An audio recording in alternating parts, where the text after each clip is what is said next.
नमस्कार, मैं दीपक शर्मा, मेरे यूट्यूब मंच पर आपका स्वागत है।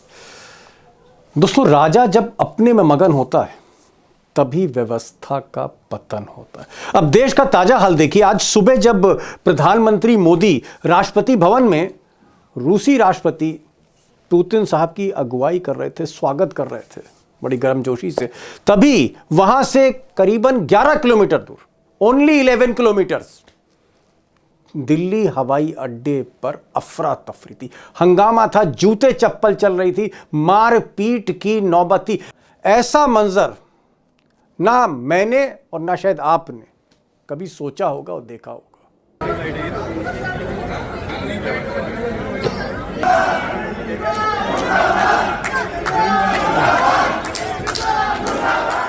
अब हजारों यात्री कई कई घंटों से हवाई अड्डे पर फंसे हुए, लेकिन कोई सुनने वाला नहीं। और आप कह सकते हैं ये जो बदहाली है ये सिर्फ दिल्ली तक सीमित नहीं है, देश के हर बड़े शहर के एयरपोर्ट पर यही हाल था, बल्कि इससे बुरा हाल था। मेरे बेटे को प्यार चाहिए, दे दो, दे दो, प्यार चाहिए, दे दो, दे दो प्यार। अब चाहे दिल्ली हो, मुंबई हो, कलकत्ता हो, चेन्नई हो, हर एयरपोर्ट पर यही हाल है। कहीं कहीं तो मारपीट की नौबत है। और पिछले 4 दिनों में, सिर्फ 4 दिनों में 1200 से ज़्यादा फ्लाइट रद्द हुई हैं। और आज भी 500 से ज़्यादा, 500, मोर देन 500 फ्लाइट्स आज भी रद्द हुई हैं। हज़ारों लोगों के पैसे डूब गए और बहुतों के काम धंधे सब चौपट हो रहे हैं। आज ये कहाँ जा रहे थे? क्या सो जाऊंगा मैं? क्या करूंगा इसको? मैं कैसे करूं? मैं फांसा खा लूं क्या यहाँ पे? वो मेरे को बोल रहे मेरे को बेच के दो, मैं कैसे लेके जाऊं? मैं सर, मेरा लाखों रुपया लगा हुआ है, मैं बर्बाद हो जाऊंगा सर। अब देश में वैसे भी शादियों का मौसम है। कई बड़े शहरों में शादियों में मेहमान रिश्तेदार नहीं पहुंच पाए। कई जगह तो दूल्हा दुल्हन को ऑनलाइन आना पड़ गया।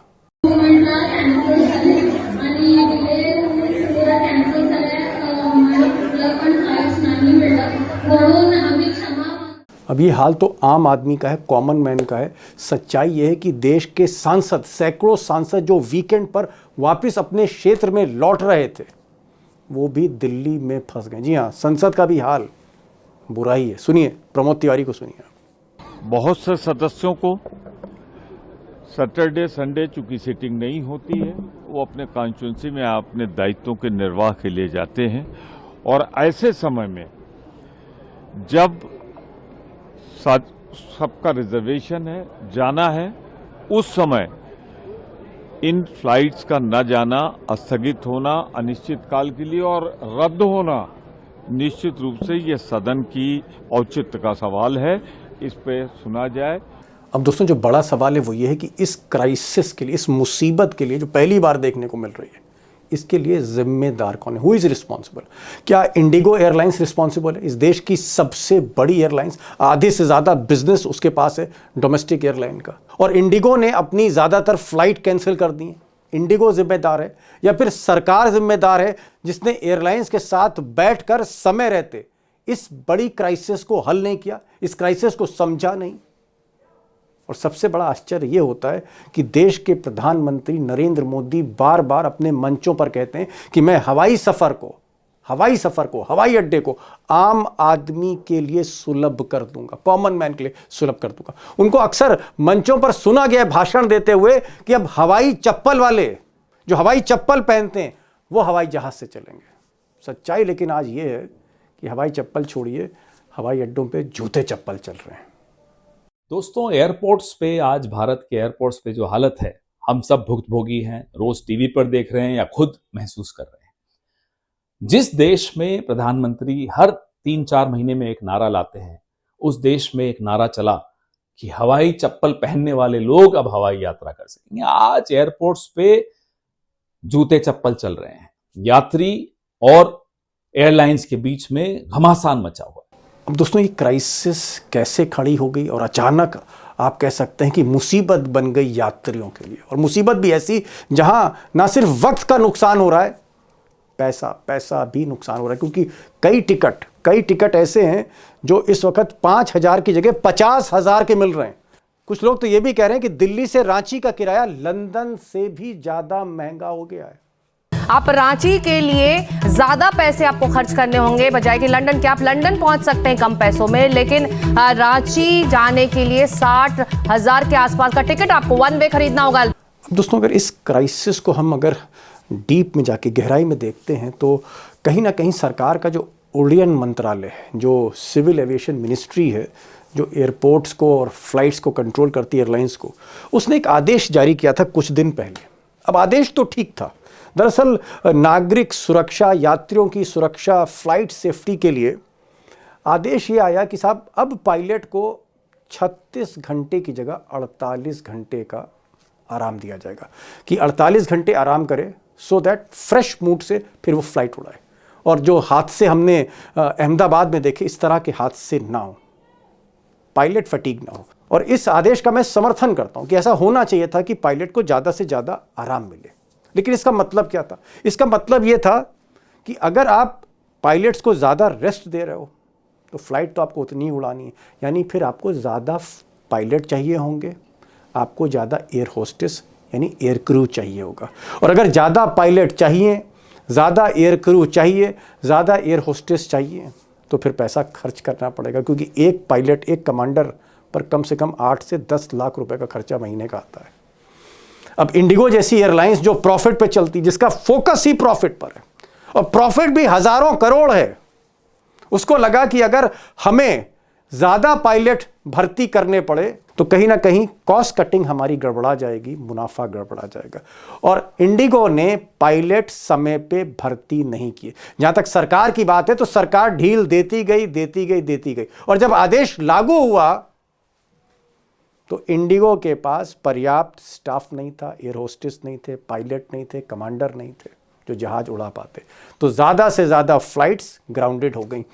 1200 फ्लाइट, 500 फ्लाइट, 600 फ्लाइट हर दिन कैंसिल होती चली गई और त्राही त्राही मचती गई हवाई अड्डे पे, और सरकार हाथ पर हाथ रख के बैठी गई। बताया जा रहा है कि अब जबकि पुतिन जो है वो दिल्ली में है, मोदी जी ने कहीं ना कहीं अमित शाह से कहा है कि वो इस क्राइसिस को हैंडल करें, लेकिन मुझे लगता है काफ़ी देर हो चुकी है।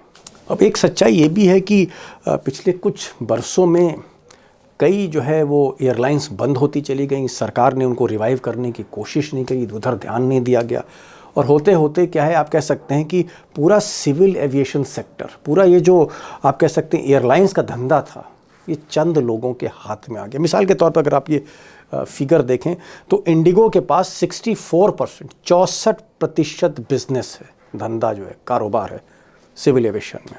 उसके बाद एयर इंडिया है जो टाटा ने भी खरीदी, 27% है। यानी अगर आप एयर इंडिया और इंडिगो को मिला दीजिए तो 90% से ज़्यादा डोमेस्टिक फ्लाइट्स, ये दो कंपनियां ही, इन्हीं के पास सारा धंधा है।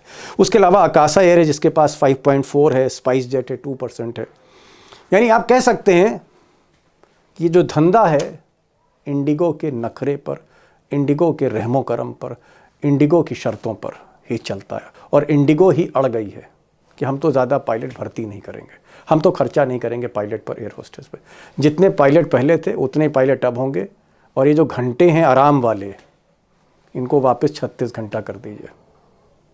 यानी फ्लाइट सेफ्टी की, सुरक्षा की इंडिगो को ऐसा लगता है बिल्कुल फिक्र नहीं है, और सरकार को भी नहीं लगती।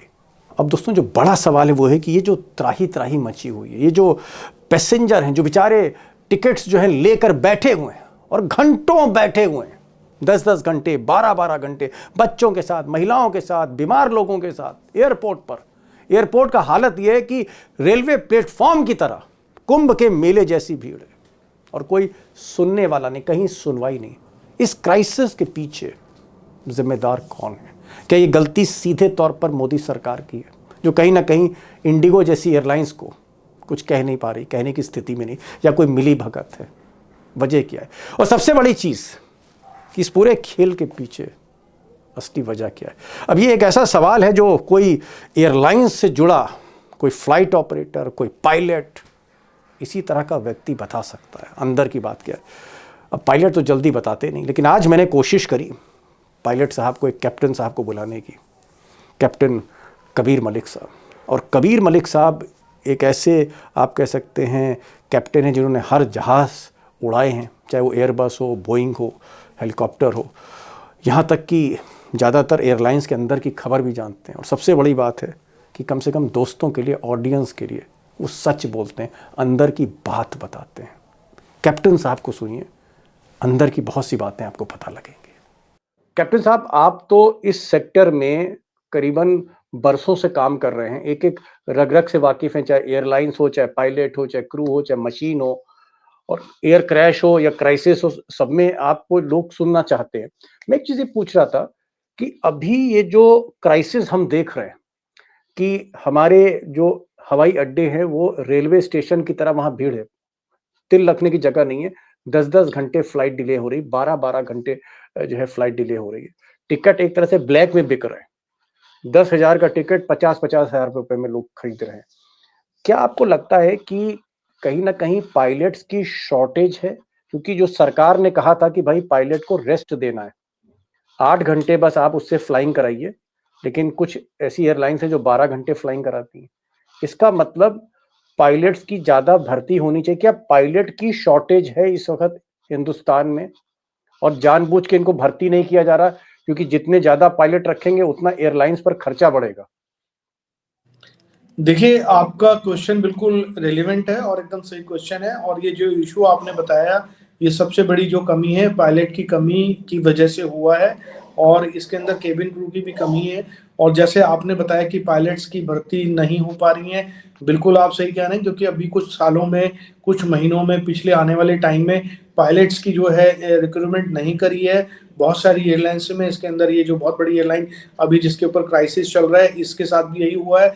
इनको चाहिए था कि जब इनके पास पहला नोटिफिकेशन गवर्नमेंट का आया था उस टाइम पे ही और इनको अपने पायलट्स की भर्ती कर लेनी चाहिए थी। लेकिन कुछ एयरलाइंस जो अभी बहुत बड़ी एयरलाइंस इंडिया के अंदर है, वो अपने जैसे इंडिगो वगैरह है जी, जो कैडेट प्रोग्राम के अंदर काम करती हैं, तो उनका मोटिव क्या होता है कि उनको ज्यादा से ज्यादा प्रॉफिट कमाना है। मतलब सिक्के के दो पहलू हैं, एक तरफ उनको ट्रेनिंग देके वहां से भी उन्होंने प्रॉफिट कमाना है, दूसरा अपने उसी कैडेट को उन्होंने अपॉइंट कर करके और एज ए पायलट को पायलट फ्लाइंग करा करके उनको कम सैलरी देके एक बाउंड टाइम के पीरियड करके अपने पास उनको एक बाउंड टाइम 5 इयर्स के लिए बाउंड करके रखना है। तो ये रीजन भी बहुत बड़ा है, तब कि इनको आउटसोर्स करना चाहिए। हिंदुस्तान के अंदर अभी जो ट्रेनिंग पायलट्स करके बैठे हैं, जो बाहर से और दूसरे फ्लाइंग स्कूल से उन्होंने किया है, जिन्होंने 50-50, 60-60, 70-70 लाख रुपए लगा कर ट्रेनिंग की है, वो अभी घर पर अकेले बैठे हैं। उनके माँ बाप ने उनको ट्रेनिंग के लिए लाखों करोड़ों रुपए उन्होंने जो है बैंक से लोन लिया है, लेकिन उनको जॉब नहीं मिल पा रही है। तो ये एक बहुत बड़ा रीजन है इसके पीछे। नहीं, आप तो कैप्टन साहब एक बड़ी बात कह रहे हैं। आप कह रहे हैं कि हजारों पायलट घर पे बैठे हुए हैं, उनको नौकरी नहीं मिल रही। इधर एयरलाइन से सरकार कह रही है कि भाई आप पायलट ज्यादा रखिए, पायलट की कमी की वजह से जहाज नहीं उड़ पा रहे हैं जी। तो भाई भर्ती क्यों नहीं कर रहे हैं पायलट को? क्या ये जो पायलट घर पे बैठे हुए हैं उनका एक्सपीरियंस कम है? नहीं, एक्सपीरियंस तो कोई ऐसी बात नहीं होती। जब आपने ट्रेनिंग कर ली और एक चीज आपको एक मशीनरी के बारे में पूरा ज्ञान है, और आपने जो गवर्नमेंट के पैरा नॉर्म्स है, पैरामीटर्स हैं, सेफ्टी नॉर्म्स हैं, जो एग्जाम्स गवर्नमेंट ने बनाए हैं, डीजीसीए ने, उनको क्रॉस करके ट्रेनिंग करके आपने पास करके सीपीएल और एटीपीएल अगर लिया है, तो आपके अंदर एक्सपीरियंस की कोई कमी नहीं है। तो एज ए को पायलट मान लीजिए आपको 5 साल का एक्सपीरियंस है, 6 महीने का एक्सपीरियंस है, ये डज मैटर नहीं करता है। मैटर ये करता है कि आपका आईक्यू लेवल क्या है, आपकी कैपेबिलिटी क्या है, आप कितने कैलिबर हैं। तो उस चीज पे आप अपॉइंट कीजिए, एग्जाम लीजिए, आपका क्वालिफाई करता है। तो मुझे लगता है जितने भी पायलट हैं उसमें से 90% पायलट जो हैं हमारे स्टूडेंट पायलट्स हैं, जो सीपीएल होल्डर हैं, वो क्रॉस करेंगे। और लेकिन दिक्कत कहां पर आती है दीपक जी, मैं आपको बताना चाहता हूं, मेरी किसी भी एयरलाइन से या किसी भी सिस्टम से या किसी भी कंपनी से कोई एनिमिकली फीलिंग नहीं है। लेकिन मैं जब भी कोई काम करता हूं सोशल फील्ड में, अपनी एविएशन के दोस्तों के साथ, मेरे जो जूनियर्स हैं, मेरे जो भाई हैं, बहन हैं, जो काम कर रहे हैं, उनको मौका मिलना चाहिए। आप पैसे की तरफ मत देखें। मैं एयरलाइंस को भी कहना चाहता हूं, अगर आपको इस मार्केट में बने रहना है तो आपको आउटसोर्स पायलट को अपॉइंट करना पड़ेगा। आप टोटली अपने कैडेट प्रोग्राम में किए हुए, ट्रेनिंग दिए हुए पायलट्स को अपॉइंट नहीं कर सकते। और अगर आप प्रॉफिट कमा रहे हैं, आप एक तरफ मत देखें कि आपको कम पायलट रख के आप ज्यादा प्रॉफिट कमाएंगे। आप ये देखें कि अगर आप रवैया अपनाएंगे तो आप अपनी मार्केट लूज कर रहे हैं। और ये नजरिया, ये उसका रिजल्ट अभी आपने इस 2-3 दिन में देखा है आपके 2.5% शेयर एकदम से शेयर मार्केट में लुढ़क गए हैं। इसका मतलब आपके जो शेयर होल्डर्स है उनका ट्रस्ट आपके ऊपर से जा रहा है, और एक बार जब ट्रस्ट जाना शुरू होता है मार्केट के अंदर तो आप बहुत बड़ा बिजनेस लूज करते हैं। उसको बनाने में, बिल्टअप करने में बहुत टाइम लगता है। आप इतनी बड़ी एयरलाइन बने, 2007 से आपका ऑपरेशन चल रहा है, 2006 से, और आपने पूरे वर्ल्ड में नाम कमाया है, आज वर्ल्ड की सबसे बड़ी एयरलाइन है। तो आपको चाहिए छोटी मोटी चीजों को नजरअंदाज करके, कॉस्ट कटिंग पे ध्यान ना देके अपने कंप्लीट ऑपरेशन पे ध्यान दें, और ज्यादा से ज्यादा पायलट्स को अपॉइंट करें और लोगों को भी अपॉर्चुनिटी दें और कंफर्टेबल फ्लाइंग्स कराएं। आप कह रहे हैं कि कॉस्ट कटिंग पर पैसा बचाने पर ध्यान ना दिया जाए, इस वक्त आपको ज्यादा से ज्यादा पायलट रखने चाहिए। कैप्टन साहब ने एक चीज और कही दोस्तों, उन्होंने कहा कि भाई पायलटों की कमी नहीं है, पायलट घर पे, हजारों पायलट ऐसे हैं जो घर पे बैठे हुए हैं, जिनको को पायलट बनाया जा सकता है। जो मेन कैप्टन है उसके साथ में जो को पायलट बैठता है, उसके लिए आपके पास अगर कमर्शियल पायलट लाइसेंस है, एयरबस उड़ाना आप जानते हैं, स्पेसिफिकेशन मालूम, तो आपको तुरंत भर्ती करना चाहिए। तो ये भर्ती क्यों नहीं हो रही? कि पायलट की क्या तनख्वाह बहुत ज्यादा है इस वक्त? देखिए अभी एक एयर इंडिया का पायलट की तनख्वाह कितनी होगी कैप्टन की? देखिए कमांडर की सैलरी जो है वो 5-6 लाख से लेकर 10-12 लाख रुपए तक की सैलरी है। एडीआरडी के 15 लाख तक की सैलरी भी है, और जो दूसरी एयरलाइंस है वो अपनी 7 लाख, 8 लाख, 9 लाख रुपए भी दे रहे हैं को पायलट को, जो है अभी जो अपॉइंट कर रहे हैं अपने कैडेट प्रोग्राम के अंदर, उसके अंदर वो मतलब एक पायलट कमांडर 10 लाख रुपए महीना कमा लेता है। जी जी। और अभी मतलब इनको कम से कम 200-250 पायलट रखने पड़ेंगे इंडिगो को या बाकी को, या और ज्यादा डिमांड है? मैं पूरे एविएशन सेक्टर का आपको हाल बताऊं, आने वाले टाइम में आपको 40,000 पायलट चाहिए 2031 40,000? हाँ जी, 2031-32 तक, ईयर ऑफ 2032 तक आपको कम से कम भी 40,000-45,000 पायलट्स की जरूरत पड़ेगी। उसके पीछे क्लियर विजन है और रिक्वायरमेंट है, क्योंकि आने वाले टाइम में अभी बोइंग और एयरबस के मिला के कम से कम भी 2,500 प्लेन इंडिया में लैंड करने वाले हैं, जो इनका अपनी एयरलाइन का है एयरबस के साथ और बोइंग के साथ, जो इनका अपनी बाइंग एग्रीमेंट हुआ है। तो डिलीवरी आने वाले 2027, 28, 29, 30 तक होने वाली है, और उस टाइम पे एकदम से बूम आएगा और इनको बहुत ज्यादा जरूरत पड़ेगी। अभी भी अगर आप देखें तो इंडिगो के पास बहुत बड़ा फ्लीट है, और उसके मुताबिक अगर ये अपॉइंट करें तो कम से कम भी इनको 3 से 4,000 पायलट की जरूरत एट अ टाइम अभी रिक्वायरमेंट है। आज के ईयर में बता रहा हूं मैं, आने वाले 26-27 में रेशो बढ़ के मैं अपनी गलती सुधार लेता हूं दोस्तों। मुझे लग रहा था कि 250-300 पायलट अगर अर्जेंटली ले लें तो उससे काम चल जाएगा, लेकिन ये कह रहे हैं कम से कम 2-2,500 पायलट रखने पड़ेंगे। और जो कमांडर होता है, यानी जो सीनियर पायलट होता है, जो जहाज उड़ाने वाला होता है, उसकी तनख्वाह बता रहे हैं 8 से 10 लाख रुपए महीने का खर्चा। ये बताइए एयर होस्टेस पे कितना खर्चा आता है? एक एयर होस्टेस पे कितना खर्चा आता है? अपनी अलग अलग ट्रेनिंग होती है, और अपने जो एयरक्राफ्ट होते हैं एयरलाइन के, वो उसके मुताबिक उनकी तैयारी कराते हैं। तो मान के चलिए 2.5 से 3 लाख रुपए एक केबिन को, एक कंपनी को तैयार करने में लगता है, और उनकी सैलरी जो है 30,000 से स्टार्ट होती है, और कम से कम भी 70-80 हजार 90,000 रुपए तक मंथली वो चली जाती है। मतलब उनके एक्सपीरियंस और तजुर्बे के ऊपर डिपेंड करता है। टीए मिला के मतलब 1 लाख एक होस्टेस कमा लेती है। लाख रुपए तो अभी, क्योंकि लाख रुपए की जो स्टेज आती है वो तकरीबन ये मान के चलिए 6 से 7 साल के बाद बनती है, लेकिन वो जो 1 लाख रुपए के बीच में ही रहती है सारी लेओवर्स, नाइट चार्जेस, दूसरी चीजें मिलकर वो 70-80-90 हजार तक आराम से अच्छी सैलरी है, कोई बुरी नहीं है, क्योंकि बहुत सारी फैसिलिटीज हमारे मेंबर्स है। एक एयर होस्टेस, अच्छा एक अगर जैसे मान लीजिए एयर इंडिया या इंडिगो का अगर एक जहाज दिल्ली से मुंबई उड़ रहा है, तो कम से कम कितना क्रू स्टाफ होना चाहिए? कितने, 2 पायलट, कितने एयर स्टाफ मिला के? देखिए वो एयरक्राफ्ट के मॉडल के ऊपर डिपेंड करता है। मान लीजिए एयरबस 320 उड़ रही है, एयरबस 320 के अंदर आपको 4 या 5 क्रू चाहिए, 2 कैप्टन, 2 पायलट चाहिए उसके अंदर। और अगर 4 घंटे की फ्लाइट है, 5 घंटे की फ्लाइट है, तो 6-7 का स्टाफ एनफ होता है। 319 है तो उसके अंदर वो 4 स्टाफ चाहिए। तो एक एविएशन का एक बाय लॉज है, जिसके अंदर मान लीजिए 1 से 0 से 10 तक कोई क्रू की रिक्वायरमेंट नहीं होती किसी भी एयरक्राफ्ट के अंदर, लेकिन 0 से 9 तक और 10 से 50 तक 1 क्रू रिक्वायरमेंट होती है, और एवरी 49 सीट एक क्रू जो है बढ़ जाती है। ठीक, तो इसी हिसाब से मान लीजिए किसी समझ गया, जहाज की कैपेसिटी समझ गया। आपकी बात ये कह रहे हैं कि 2 पायलट हो गए, 5-6 जो है एयर होस्टेस हो गई, और कुल मिलाकर 6-7 आदमी का स्टाफ है। स्टाफ की क्राइसिस है, अगर शॉर्टेज है पायलट की जैसा कि बता रहे हैं, या एयर होस्टेस की शॉर्टेज है, तो जहाज आप उड़ा नहीं सकते। इसीलिए फ्लाइट लगातार कैंसिल हो रही है, क्योंकि सरकार ने कहा है कि पायलट को रेस्ट देना पड़ेगा।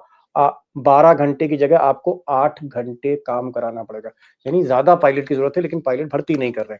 कैप्टन साहब, आज की तारीख में जो क्राइसिस है वो इसलिए है क्योंकि मुख्यतः इस वक्त अब 2 ही एयरलाइन हिंदुस्तान में ठीक ठाक काम कर रही हैं, इंडिगो और एयर इंडिया। क्या अगर आज से 15 साल पहले, 20 साल पहले काफी एयरलाइंस थी, किंगफिशर थी, सहारा थी, जेट एयरवेज थी, बहुत सी एयरलाइंस थी, क्या आज अगर ज्यादा एयरलाइंस होती, हमारे पास ज्यादा जहाज होते, ज्यादा पायलट होते, तो ये क्राइसिस ना होती?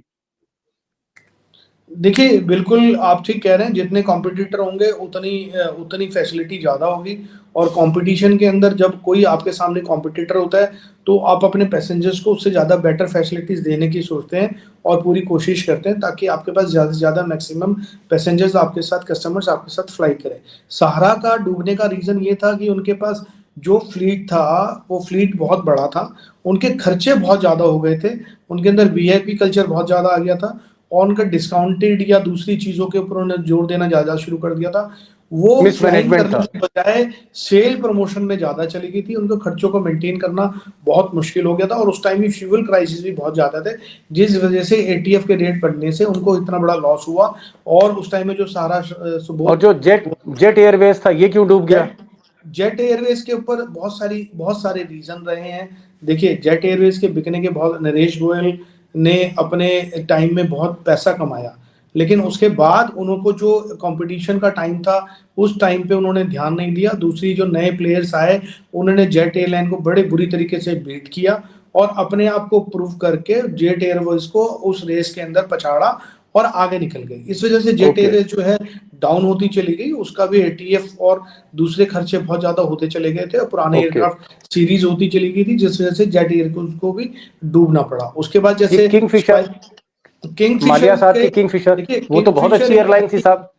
जी, किंगफिशर एक ऐसी एयरलाइन थी हिंदुस्तान के अंदर, वर्ल्ड के अंदर, जो सुपर क्लास एयरलाइंस थी, बहुत बेस्ट फैसिलिटीज अपनी देती थी। लेकिन किंगफिशर का डूबने का जो रीजन था, उसकी अपनी इंटरनल पॉलिसी थी उनको, और उस इंटरनल पॉलिसी की वजह से वो डूबी है। नहीं तो आज तक मेरे हिसाब से एविएशन के अंदर, हिंदुस्तान के अंदर इतनी बेस्ट एयरलाइंस आज तक नहीं आई है। जो फैसिलिटीज, जो सर्विस, जो खाना, जो अब वो फ्लाइंग वो आता था ना, गुड टाइम फ्लाइंग टाइम करके एक स्लोगन था इनका, वो वाकई में वो एयरलाइन थी। लेकिन इनकी अपनी इंटरनल पॉलिसी, इनकी मैनेजमेंट ने जो है किंगफिशर को डुबाया। किंगफिशर अपने ऑपरेशन या किसी वजह से नहीं डूबी है, किंगफिशर ने पैसा बहुत कमाया, लेकिन उसके खर्चे ऐसे हो गए, मैनेजमेंट ने इतना उनको नुकसान पहुंचाया किंगफिशर को, कि वो कहते हैं ना, अंदर वो क्या बाड़ी खेत को खा गई है। एक बड़ी बात कैप्टन साहब कही, लेकिन बड़ी मुश्किल में आपने मुझे मतलब सिचुएशन कर दी। आपने कहा कि भाई प्रॉफिट तो जेट एयरवेज ने भी कमाया, सहारा को भी प्रॉफिट मिला, विजय माल्या की किंग फिशर बड़ी अच्छी एयरलाइंस थी, बड़े अच्छे जहाज थे, स्टाफ बहुत अच्छा था, उसने भी पैसा कमाया, लेकिन इनके खर्चे बहुत ज्यादा थे और लिहाजा इसलिए लॉस में चली गई। तो भाई अगर इंडिगो है, इंडिगो से सरकार कह रही कि ज्यादा से ज्यादा पायलट रखो, ज्यादा से ज्यादा एयर होस्टेस रखो, इनको छुट्टी ज्यादा दो, इनको रेस्ट ज्यादा दो, अब उसमें खर्चा बढ़ेगा। तो अगर खर्चा बढ़ जाएगा तो फिर इंडिगो का भी सब वही हाल हो जाएगा जो सहारा का हुआ, जो किंगफिशर का हुआ। दीपक जी, मैं आपको ध्यान दिलाना चाहूंगा, जो किंगफिशर, सहारा और जेट के जो खर्चे थे, वो डिफरेंट टाइप के खर्चे थे। उनके अपनी मैनेजमेंट के खर्चे थे, कोई पायलट या क्रू के खर्चे नहीं थे उसके अंदर।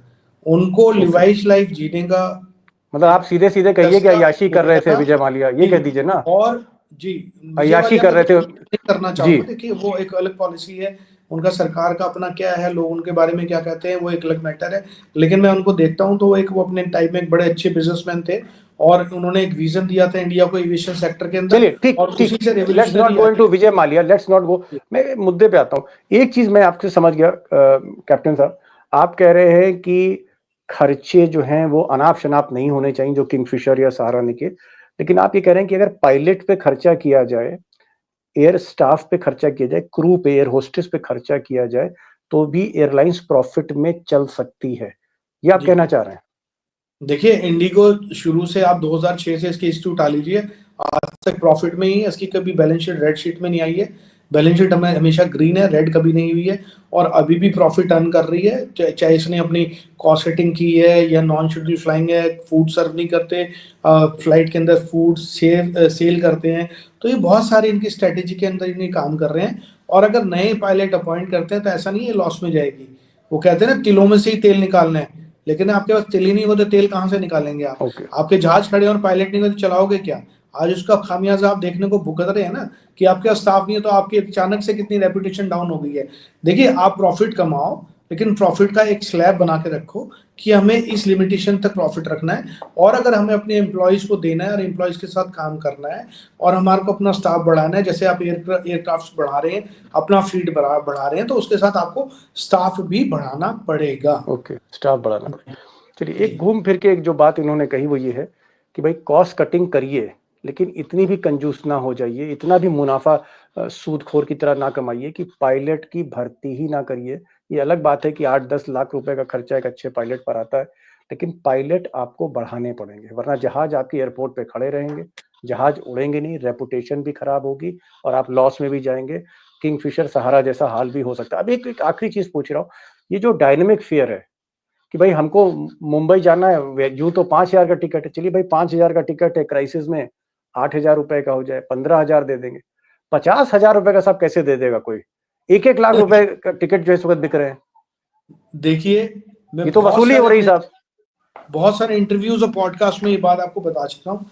जब तक सरकार की इसके ऊपर नकेल नहीं कसा जाएगा और पैरामीटर्स को तय नहीं किया जाएगा, तब तक आप इस पे कंट्रोल नहीं कर सकते हैं। ये कंप्लीटली एकदम बिल्कुल दिन दिहाड़े जिसे कहते हैं ना, डकैती डालने वाली लूट है कहानी जी।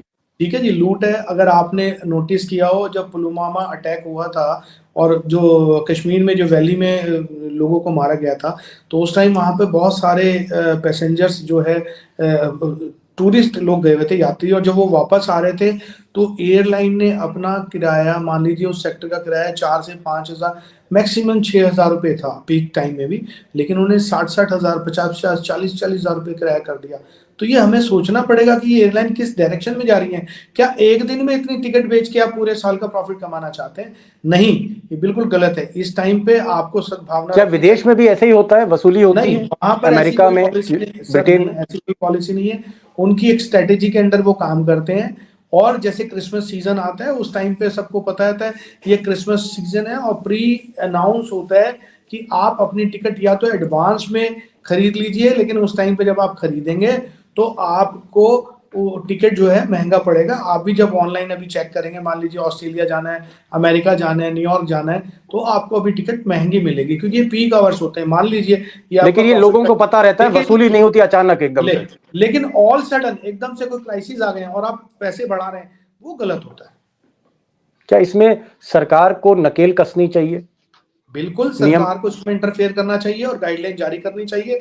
जो सेक्टर में आप फ्लाई कर रहे हैं वही रहें, और उसी रूट पे जो किराया बनता है वही लें।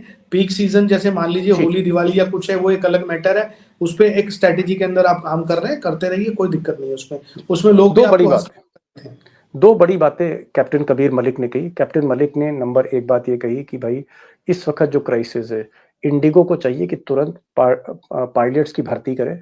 हिंदुस्तान में हजारों पायलट हैं, ट्रेंड कमर्शियल पायलट हैं, उनकी भर्ती करें, भले ही पैसा खर्चा है। यहाँ पर कॉस्ट कटिंग मत देखिए, कंजूसी मत करिए, आप पायलट में इन्वेस्ट करिए, वरना आपके जहाज खड़े रहेंगे। दूसरी, इन्होंने कहा कि सरकार को चाहिए कि एयरलाइंस की नकेल कसे कि किसी क्राइसिस के समय अचानक टिकट 5,000 का 50,000 का नहीं होना चाहिए। विदेश में, ब्रिटेन में हो या यूएस में हो, ऐसा नहीं होता है।